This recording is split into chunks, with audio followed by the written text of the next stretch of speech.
the city was going to lock him out of the ballpark.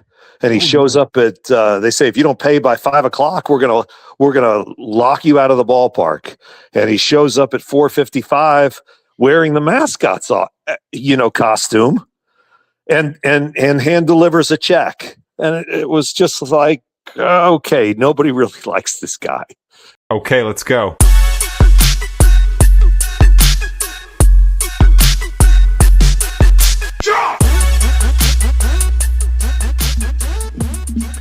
All right, and welcome everybody to the Dad Hat Chronicles podcast, the podcast where baseball meets business and stories behind the scenes that they just decided we're going to bring it to life. I'm your host, Ed Rivera, also known as the Dad Hat, and each week we sit down with people who shape the game, from front office leaders to creatives, entrepreneurs, and insiders who make baseball more than just what happens on the field. Today's guest is someone who had a huge impact on minor league baseball, especially in the Quad City areas. We're going to talk about some fun stuff regarding minor league baseball. So let's get into it. With me today, I have Dave Heller, who you are owner of the Quad City River Bandits. Am I correct on that? I am. I'm the owner of the Quad Cities River Bandits. I love it. Love it. So you, Dave, first of all, thank you for coming on the podcast. I greatly appreciate this. I do have a question for you because I obviously did a little bit of research on you before we got on, and you are the majority owner and managing partner of multiple minor league baseball teams, correct? 4 of them, to be precise. Yeah, right. So you got the Quad City River Bandits. You got the Wilmington Blue Rocks, who just at the time of this recording just released some new logos for this year. Yes, we did. I love that, and beautiful colors and everything. So I just saw that. Billings Mustangs. Yep. And now the newest one is the Lowell Spinners. No. The new one is the Modesto Roadsters. That's right, the Roadsters. I apologize. You're right about that. I did hear the episode with Paul regarding the Roadsters. That's you're bringing baseball back to where it should have been. It's a great name and a great logo and a great community with a lot of passion for baseball, and we're really excited to be there. I love that. So if you don't mind, my very first question to you is, and this is regarding you as a fan, like what got you so to love the game of baseball, right? Obviously we all love all the sports, but like why baseball? How did I start loving baseball? Yes, sir. The very first game I went to, very first major league game, I wanted to go to I wanted to see a major league game, and my father, I was 9 years old, and my father told me, if you want to go to a game, you got to pay for the tickets. And I said, Dad, I'm 9. Like, well, I have no money. I'm 9. He's like, well, figure it out. And I ended up going door to door on my little Schwinn bicycle, selling garden seeds. And I sold enough to make enough money to buy 2 tickets. And my father took me to Shea Stadium, and we saw Tom Seaver take a no-hitter into the 9th inning, and I was hooked. Oh, that's amazing! Yeah, like, I'm gonna sell something, whatever it is. I'm gonna sell it because we're going to a game. That's exactly right. That's amazing. I love that. That's awesome. So let me ask you this, because obviously your first team was the Quad City the Quad City Bandits. What attracted you to buying Quad Cities, that franchise back in 2007? So I got into baseball because I had a big idea. Okay. Right? My big idea was I wanted to take the 2 things that I loved most as a kid, which were baseball and amusement parks and county fairs, state fairs, things like that, and mash them up together. Interesting. And I thought, you got all these people at a ballpark. If you could put amusement rides in there too, that would be so much fun. Like that would be every kid's dream, right? That's my dream. Yeah. And so I wanted to own a team somewhere where there was no amusement park anywhere nearby. And I looked at 4 or 5 teams in the Midwest. I had actually looked at Erie in particular. I liked Erie, but they have an amusement park in Erie, and I'm like, well, that doesn't work. That's too close.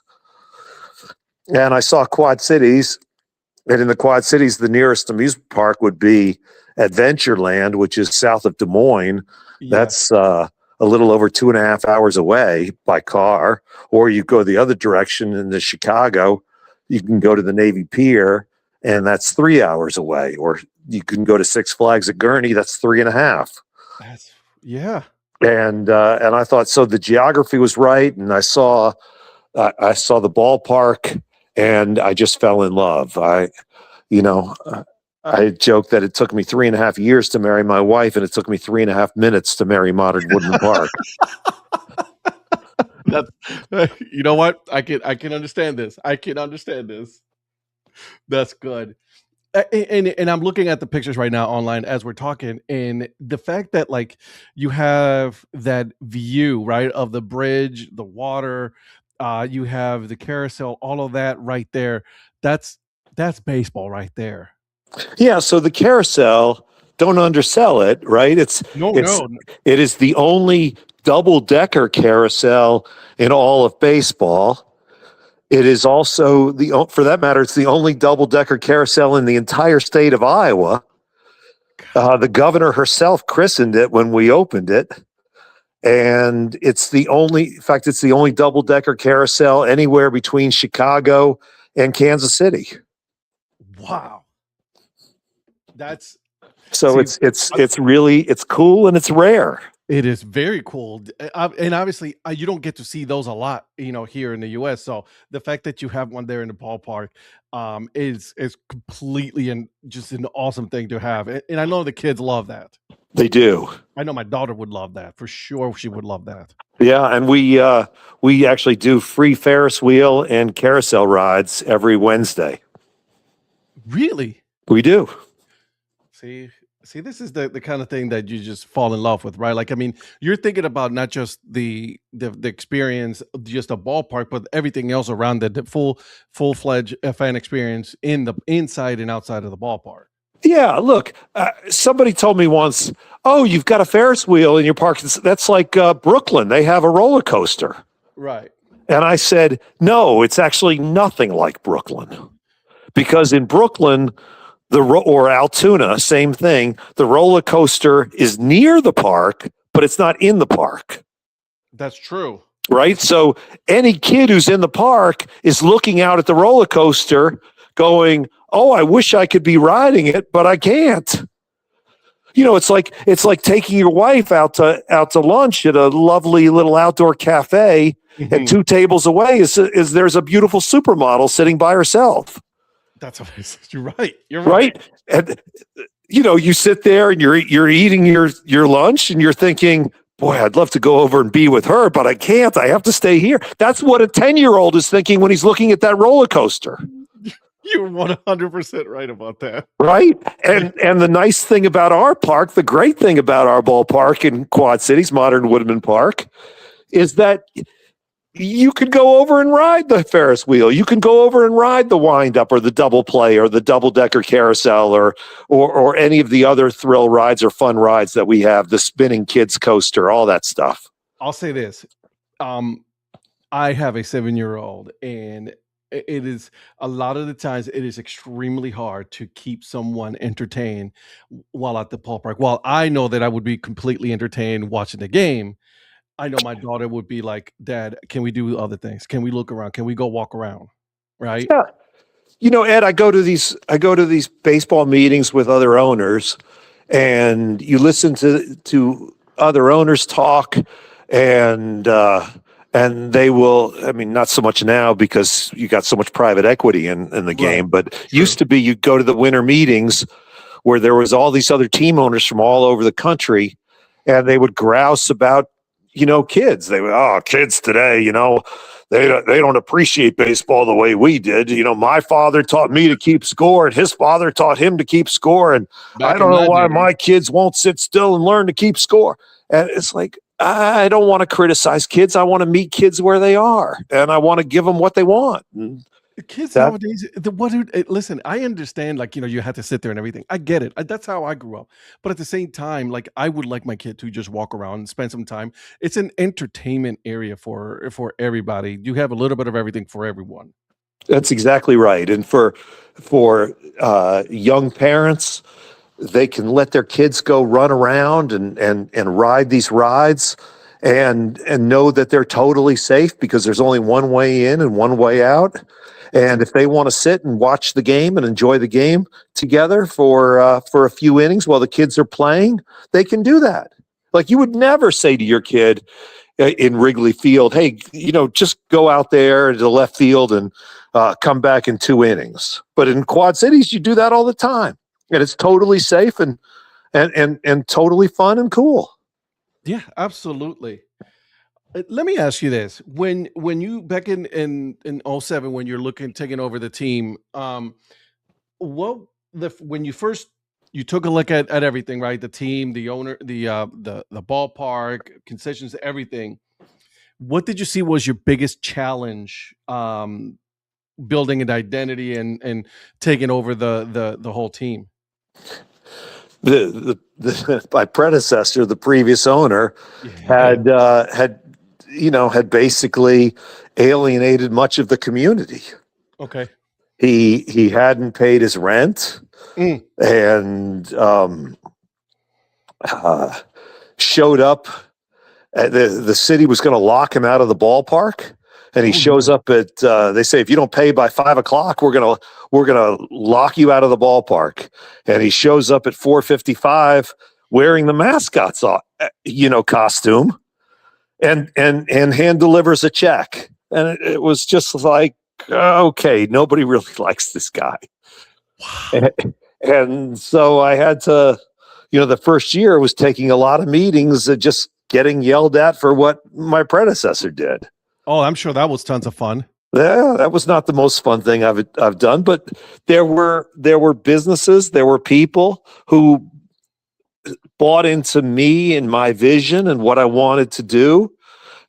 First and foremost, Kenny Massey and the board at Modern Woodmen of America, who within a couple months of me taking over the team, we did a naming rights deal Yeah.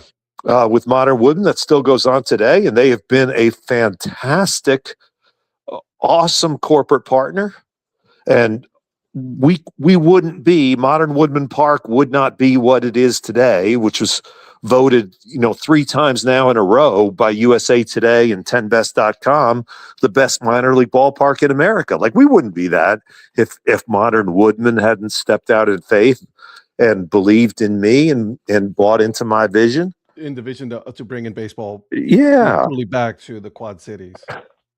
and making it fun and bringing rides to the community and putting in a Ferris wheel and doing all those things. They bought into that vision, and John Deere bought into that vision, and Pepsi of Davenport bought into that vision. The Johnson family are just wonderful. Genesis Health Systems bought into that vision. Like, there were a number of companies, Arconic, that all bought into that vision and have been with me now. This is going to be year 20. Oh my God, that's amazing. Right? I mean, we bought the team in '07, and this is now 26. That's awesome. I love that a lot. That's amazing. Let me ask you this, and then this is something that goes into what your vision when you took over, right? With your partnership and with the city, with the town, with the community. Obviously, there was a name change there, Yes. right?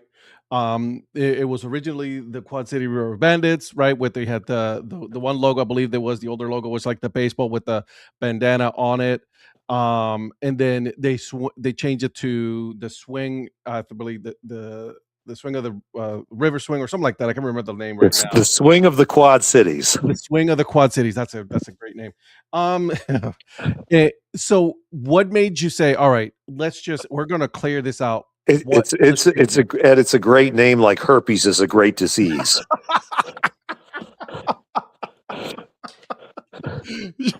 you're right, my friend. You're 100% right. I wanted to be nice. It was a terrible name. And here's the story. Okay. When I was buying the team, I asked the owner, I said, why it was the River Bandits? You had a cool name. Why did you change it to the swing of the Quad Cities?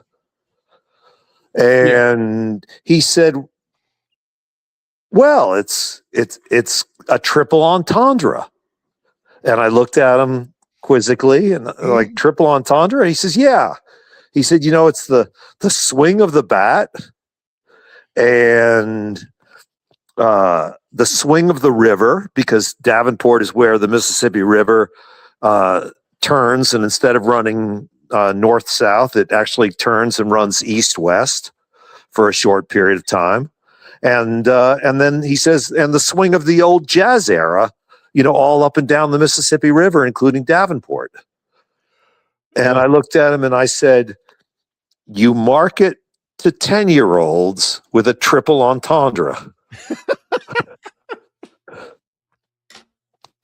You're 100% right. Right? And here, one more story about that, Ed. Do you remember what the colors were of the swing of the Quad Cities? I do. They're not great at all. So they had three colors. One was dark blue, one was light blue, and one was burnt orange. Kind of a rust. Yep. I see it. Yeah, I'm looking at it right now. Trust me, it is not good. Yeah, and I said to him, how did you come up with those colors? And I said, like, what are they? I've never been to the Quad Cities before. Are they native to this region or something? And he says, no. We did a lot of research, and I found out that the three best-selling colleges in terms of apparel are Michigan, Texas, and North Carolina. So we took dark blue from Michigan, rust from Texas, and light blue from North Carolina, and that's how we got our colors. Oh, wow. And I looked at him and I said,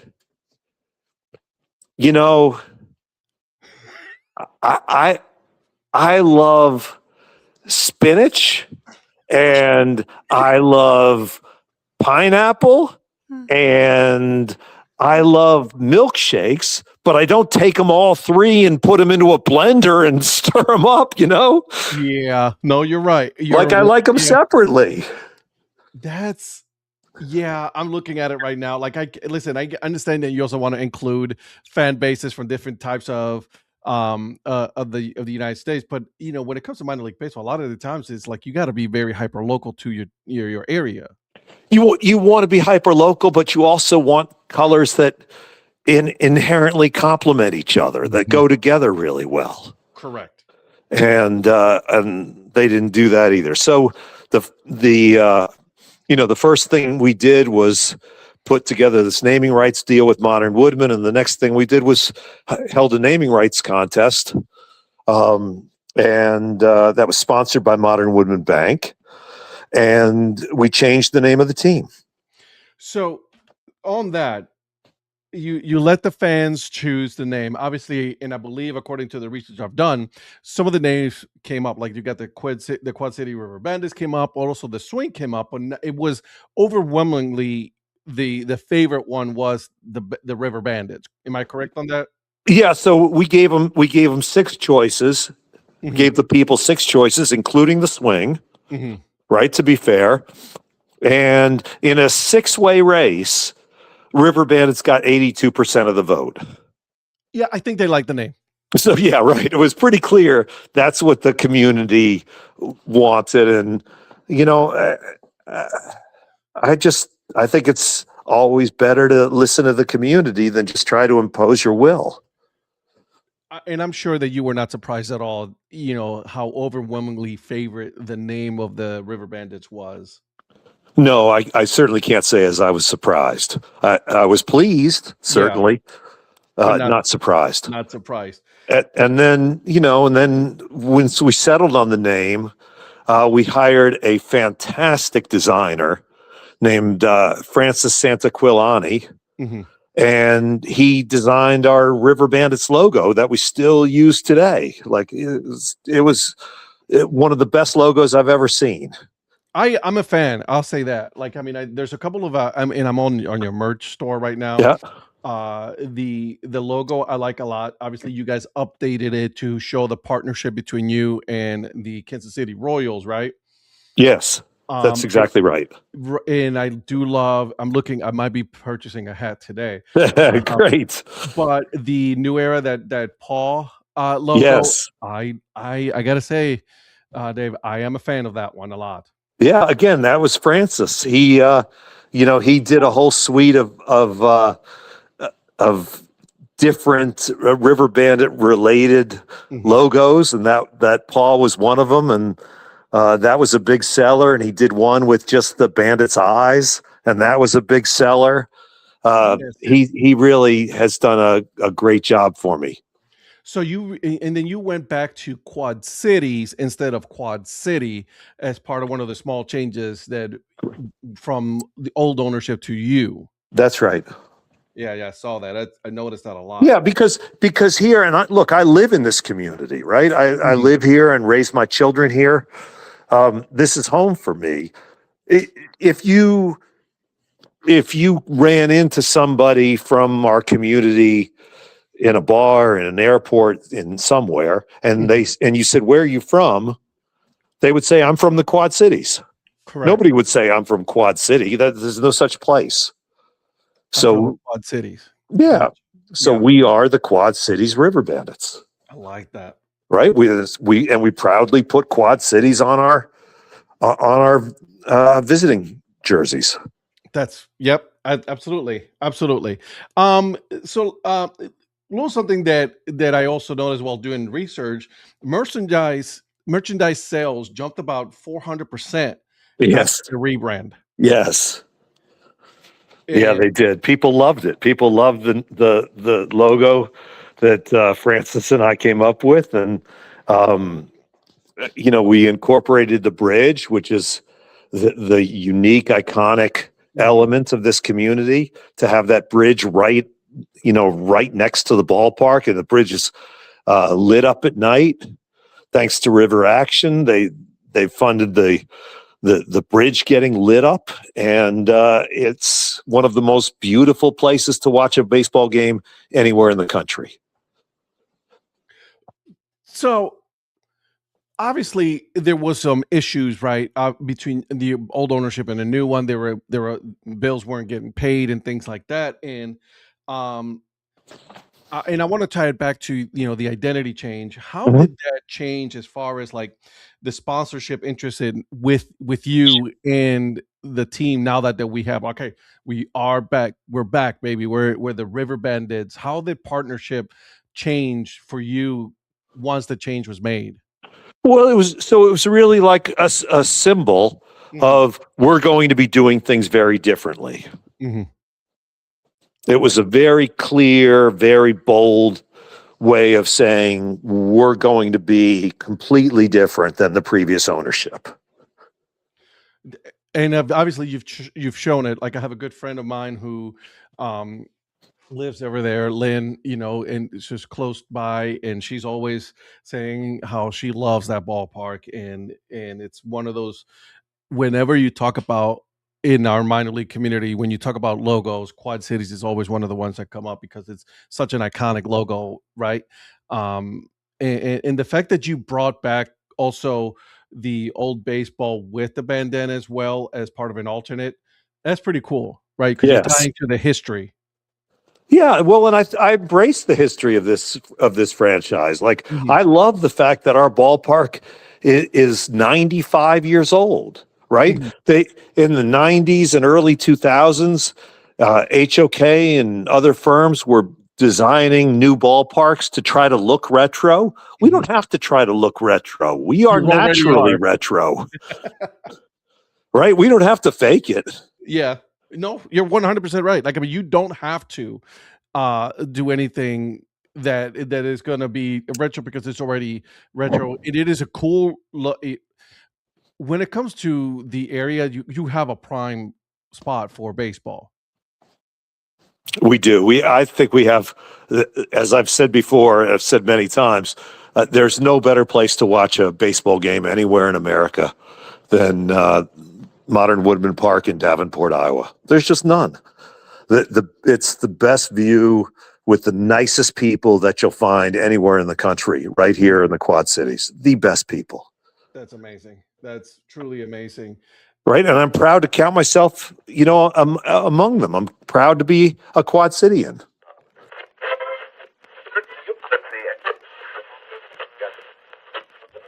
Or not. Oh my god, it's been an interesting interview. I really enjoyed it. So welcome everybody to this segment, a yet to be named segment. So what I'm going to do before I introduce my good friend again, I'm going to leave it up to you, the fans. So if you're listening to this, one, thank you very much, and thank you for subscribing. If you're not and you're not subscribed, please hit the subscribe button, like it, do everything, rate it, give it 5 stars, all that good stuff. Now, it's not named yet, so I'm going to leave it up to you. Any suggestions on how we should name this this segment of the Dad Hat Chronicles podcast? This involves myself and my good friend Paul Caputo of Baseball by Design, in which we talk about a little bit of the history of the logo and the team name of the whatever team that we're talking about on that episode. For this episode, we are going to be talking about Quad Cities.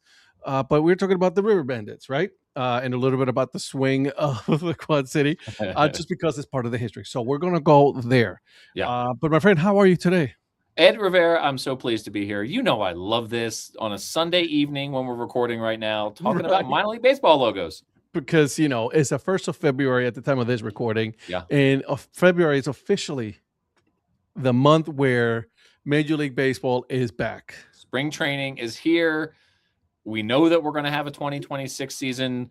We're going to try to enjoy it as best we can because who knows if we're going to have seasons in 2027 and beyond. Who the hell knows at this Let's point. enjoy 2026 while we can. Shall we? Let's do that. All right, so let's dive in, my friend. Let's dive in. Okay. We're talking about the Quad City River Bandits. Yeah. A lot of people, it all depends, like you said, it's like, it's the Quad City. Yeah. How it should go, first of all, and tell me a little bit more about this team. All right. Well, they were the Quad City River Bandits from 1992 to 2003. And then we'll talk with, they became the swing of the Quad Cities for 3 ill-fated years there. But then when your guest, Dave Heller, bought the team with his business partners in 2007, they renamed it the Quad Cities River Bandits because guess what? There's multiple cities that make up the Quad Cities. So that's why they went from Quad City to Quad Cities. But they have an adorable raccoon logo. There are 3 affiliated minor league baseball teams that have raccoon logos. Obviously, the Rocket City Trash Pandas, that one comes up all the darn time. Whenever people learn that we like minor league baseball, they're like, have you heard of this team in Alabama? Yeah, there's 2 teams that I'm always told about. That's one of them. Yeah. And you know what the other one is about? Always the Savannah Bananas. Have you heard of these guys? Have you seen them on TikTok? I'm like, yes, I have. Thank you.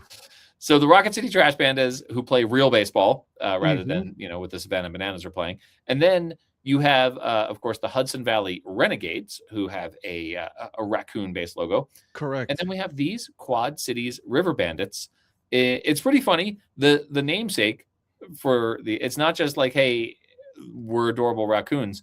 They are named for, there actually were river bandits who, in 1845, killed the namesake of the town of Davenport, Iowa, where that is the actual town that the Quad Cities River Bandits play in. They were known as River Bandits, and they actually attacked the city, and they killed George Davenport in 1845.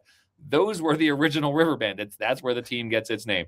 So, so far as I know, Ed, this is the only minor league baseball team named for people who killed the namesake of the team that they're playing in, or the city that they're playing in. Is wild. That's crazy. there's always some fun little fact about these teams, right? Like, so yeah, that was that's where the nickname came from. That was before Dave Heller was involved with the team, but obviously there were some floods, and the team wanted to. There was like the horrendous floods in like 2001, like the early 2000s, Mm-hmm. and the team wanted to distance itself a little bit from the nickname River, like anything having to do with River Bandits, right? The actual bandits themselves. Well, the bandits, but also the river, right? Because The like, river, these true. floods were really devastating, So they're like, let's give ourselves a little distance. We're going to call ourselves the Swing of the Quad Cities, and the Swing is like a blue saxophone with a baseball coming out of it, and the blue saxophone is meant to be like in the shape of the river, so it's still sort of an oblique reference to the river there, but it's like the shape of the river. There's like a bend in the river right there in Davenport, and it kind of looks like a saxophone, they say, and so that's how come they were the Swing of the Quad Cities. And Dave Heller, notably, was not a fan. No, and when his he will tell you when his ownership group took control back of the team, or when they purchased the team, they abandoned the Swing of the Quad Cities and came back to the River Bandits. But like I said, they changed that geographic signifier from Quad City to Quad Cities, and so that's where that nickname comes from. And they're still like an adorable raccoon. I so prefer the raccoon. I'm sorry. Yeah. The logo has one of the things that I think is very cool, and one of the sort of updates that they've made to the logo over the years. First, it was sort of red and gold, kind of had like a Pittsburgh Pirates sort of feeling about it, because the Pittsburgh Pirates have just a touch of red in their brand there. That is true. The bandana on it. Yeah. But one of the things they did was they had this very distinctive, iconic bridge behind the behind the ballpark there. They added, I guess this bridge has like multiple arcs in it, and the original logo that they had only had one arc, and then they went back and added in a second arc, so you can see that there are two different versions of this logo. So they fixed it. They fixed it, yeah. And then the other thing they did was, when they became an affiliate of the Kansas City Royals, they updated their brand. They changed the red to blue. That is correct. Yeah. Kind of like the Portland Sea Dogs did when they were like teal. They were teal when they were a Marlins affiliate, and when they became a Red Sox affiliate, they just changed the teal to red, and they were like, okay, we're good. Which is funny, because that teal is still one of their most popular color schemes for the Portland Sea Dogs. I know we're getting away from that, but that's okay. Yeah, you're right. And one of my favorite ones that they haven't really used that in and I had the hat right here because I bought it for like very, very cheap because it didn't have a dad head on it, is the raccoon holding the paw holding a baseball. Yeah. If you guys are not looking at it right now on YouTube, is where it's available right now. But yeah, it's one of my favorite ones. They put that logo on an ice cream helmet. They have their helmet Sunday game is quite strong. They've got they got a lot of. I got a lot out in the collection in the basement behind me here. They've got a bunch of different logos on helmets. I sometimes have trouble telling the Hudson Valley Renegades and the River Bandits logos apart sometimes, because it's just like little bits of raccoons, and so I have to make sure I'm putting them in the right place on the shelf, Ed, because you don't want to get your raccoon logos mixed up. No. Yeah, they also did bring out one of them, which was the one with the eyes. Yes. The hat with the eyes. Yeah, that's a great one. But speaking of logos, their original logo, when they were first the Quad City River Bandits, kind of reminds me of one from one of the Australian Baseball League teams, which yes. It's just like the baseball with a bandana. It's the Perth Heat. Is that the one that I'm thinking of? I thought it was the Brisbane Bandits. I could be wrong about that. Nope, it's the Perth Heat. It has a baseball with it, like it's like a you look at it. Yeah. So that it does have that sort of, that old one has that. So it's like a clip art baseball with like a little clip art bandana on it. And so the guy who created the logo, his name is Francis Santaquilani. I hope I'm saying that right. And this is a designer who lets his work speak for itself. He is not super interested in coming on podcasts. I've invited him onto the podcast a couple of times, and he's just like, nah, not my thing. No, thank you. Thanks, but no thanks. I mean, it's not everybody's thing, right? Like, I mean, if it's not your thing, It's not your thing. There's no law saying you got to say yes to a podcast invitation. So I respect that. But I get that. But like at the same time, you kind of want to go on just because it'd be cool to explain, like, the rationale behind it. I mean, but I get it. yeah. I understand. I'd like to have the conversation with him, but hey, To each their own. To each their own, Ed. Absolutely. So yeah, I mean, this is, it's by the way, that bridge actually, Sure. so the first logo had one bump, arches. I don't know what you'd really be calling them. Yep. The second one had two. The bridge itself actually has 4 of those arches, and that's just too many to put into a logo. It is, because then it gets just too busy. Yes, right, exactly. So I have never been to this ballpark, but it's high on my list. It has won. I don't know if it's the most recent winner, but it has definitely won awards over the years for being one of the best ballparks in the country. They have they've got like a Ferris wheel like right there in the ballpark. Like you can go ride a Ferris wheel during the baseball game. Carousel, wasn't it? What did I say? Ferris wheel. Ferris wheel. Yeah. Is it a Ferris wheel? Or is it a carousel? Now I'm confused. See? No, they've got it's a Ferris wheel. It's yeah. So not a carousel. The carousel's got like the horses and you go around. Yep. You're right. Yep. Yeah. So you can do that while you're at the ballpark, and it's got this like great view of the river there, and so nice. it looks like it's a beautiful ballpark, and it's won all sorts of awards. I would like to go by there. The water and everything, which is kind of cool. Yeah. I will say this: while I have never been to a game there, my daughter Olivia, when she was young, was a huge fan of raccoons. Like, really? Yeah. And she had like several raccoon dolls, and she called them Nunu. They were all named Nunu because she couldn't really say raccoon, right? And I thought that of back then, that was before the Trash Pandas. I liked the River Bandits logo, and I actually got her a River Bandits hat and a T-shirt that she wore till they were falling off. So, nice. So the River Bandits, while I've never been to a game there, we should make it. I would love to get to a game there, right? Like I'd love to do go to Iowa. There's so much good, you got the Colonels there, right? Like the Peoria Chiefs are not that far away. Obviously you've got the Iowa Cubs there, even though they're named for their parent club, but then you'd have like the Field of Dreams. Like that would be a really good road trip. That would be a really, really good road trip. That would be something cool to do, right? Because I wanted to go. That's on my bucket list is, Field of Dreams. Yeah. And then, obviously Cooperstown, but like it would be cool to hit a bunch of those. Now let me ask you this, because I have a question for you then. Let's say that we make it there, we make this trip, and then we go to the Iowa Cubs. Yeah. Are you getting a hat from Iowa Cubs?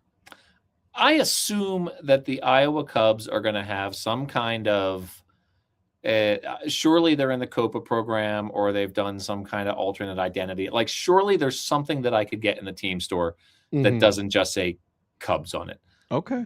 So I can tell you how I would answer this question. I went to a South Bend Cubs game on Baseball Palooza. Okay. And I did not buy anything in the team store.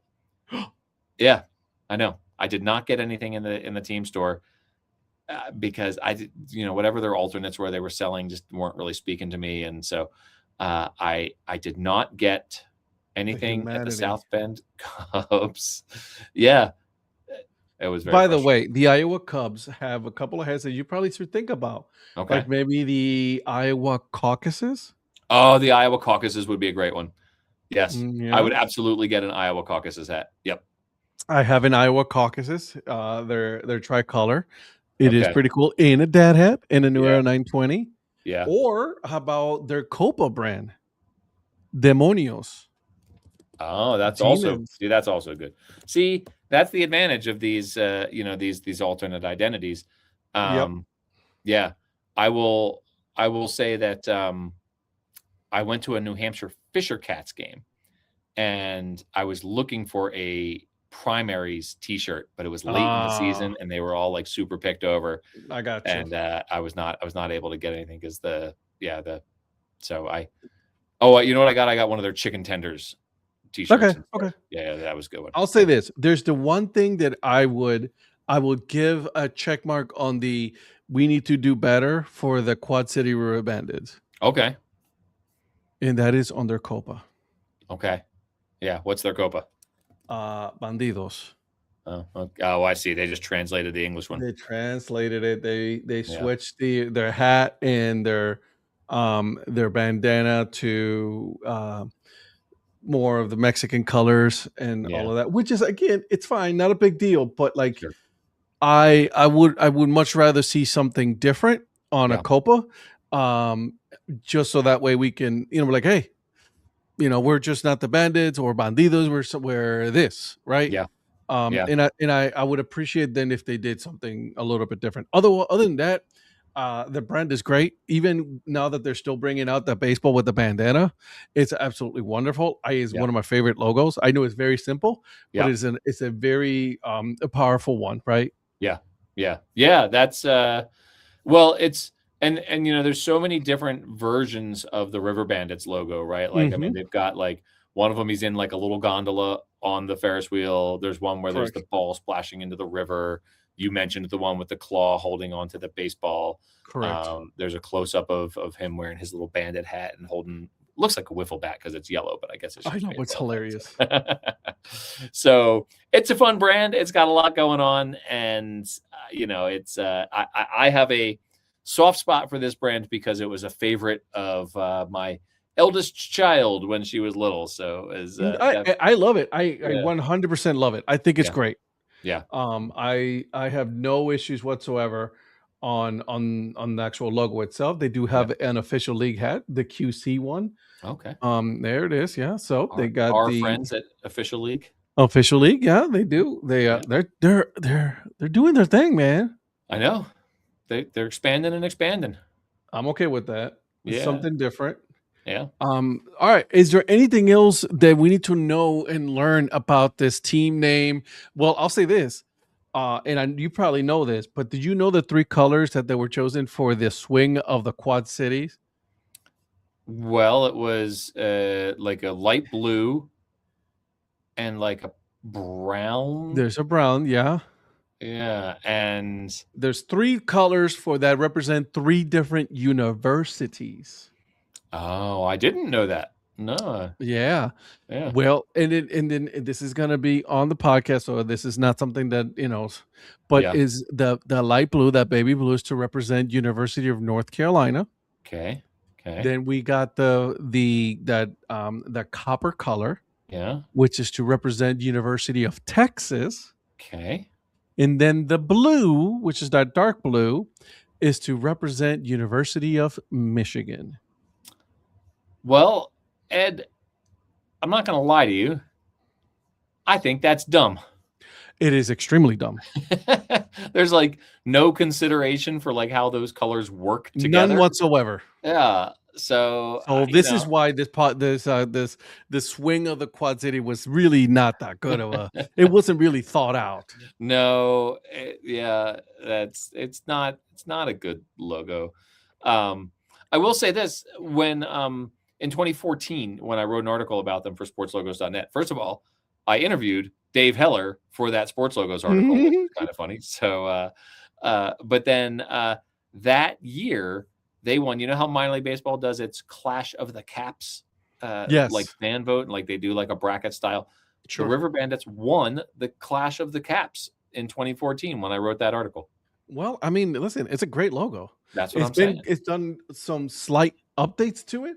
Yeah. But other than that, it's been an absolute wonderful, logo for them. And again, good for them.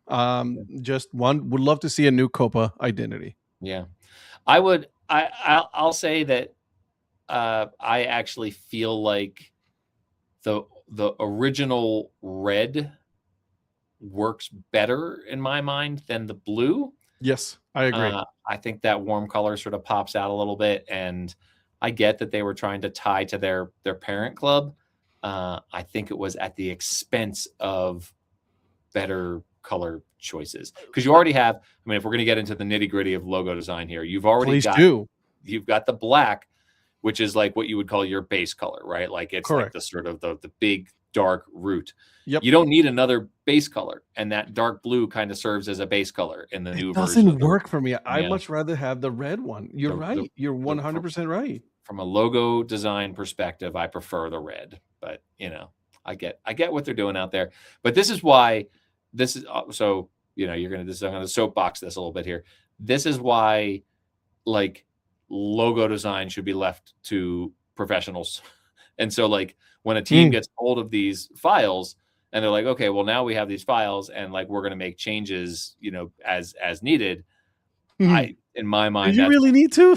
Well, right. It's like, or like if you're going to do it, like consult with a professional, because I feel like that's a change where they were just like, oh, well, let's change red to blue because that's obvious. And it's like, it's not. There's so many considerations to think about. And I agree. So anyway, I mean, that's a minor complaint around an otherwise very good brand that you and I both like. I 100% I do enjoy it. I like it a lot. Yeah. It's beautiful. However, I do agree with you when it comes to that, because I'm looking at it. Yeah, the blue just listen, there's nothing you can be affiliated with the Kansas City Royals. You can do something else a little bit different, right? Like maybe put KC on the bandana, you know, like right. Little KC or something. Yeah. Right? But leave the colors the way it is, your original colors, because I think that's what worked for you. Right. So don't get away from your roots. And then and like you said, I get it. I understand you want to be, you know, you want to bring this partnership to light and all that. But there's other ways that you can do it. Yeah.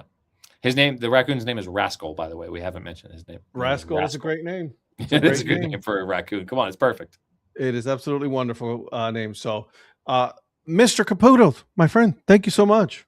Ed Rivera, you know I love this so much, and we get to hang out on a Sunday night. What fun is that? I mean, why not, right? Right before this episode drops on a Monday morning. Look, it's the freshest possible information. Podcast listeners, this is the freshest podcast content you're going to get, recorded hours before it drops. It literally hours, because we record it, I go back, I edit, and then I drop this sucker. It's perfect. You're going to fix that Zoom drop or that connection. No, I'm going to leave it there. You know what I mean? Because then I need you to complain about it or something. I sound like a seal there. All right, guys. Thank you so much. And we will be right back with the episode.